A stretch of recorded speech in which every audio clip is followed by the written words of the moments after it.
Jacob Weitering, we think, will match up on Josh Kennedy. That would be the general consensus of both the two of us, and also from you guys. We had a show on Thursday night, and the consensus generally was that this would be the matchup. So what we're going to do here is we're going to have a look at the two of them, how their seasons are going, and see how this could play out. Dan, what have you got here?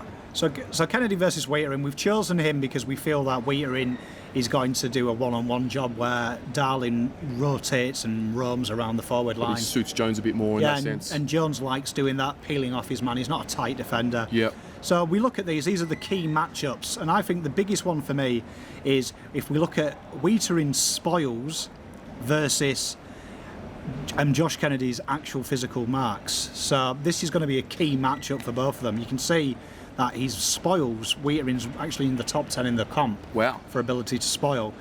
And Kennedy is known as a marker, so this is going to be a key, I think, battle. And you can see there that Weitering's got a real high number of 6.2. So, and I also think as well we've got goals against versus goals scored, and you can see Weitering at the moment 2.2 goals per game scored against him. Gotcha. And you can see Kennedy averages 3.4 on his side. On his against his direct opponent. That he scores over his direct opponent. Gotcha. So you can see there that's maybe a cause for concern. Yep, definitely. Very even. However, I would say that you look at these, the marks in zone is a really important stat. That's marks in their actual position of where they live. Yep.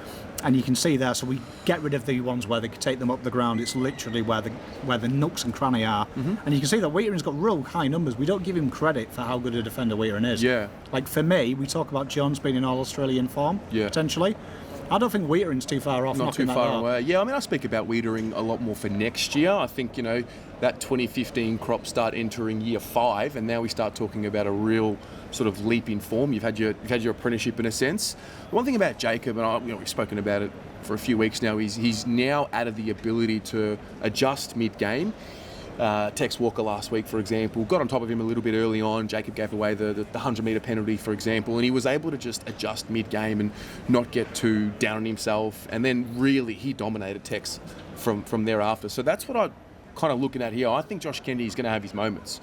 No doubt about that. I wouldn't be surprised if he kicks 2-3 goals. But I just think Jacob will even the matchup out, at worst, it'll be just a 50-50 game. So that's how I see it playing out. What about you? How do you think this matchup will play out? Do you think this will be the matchup? Let us know what you think in the comments below.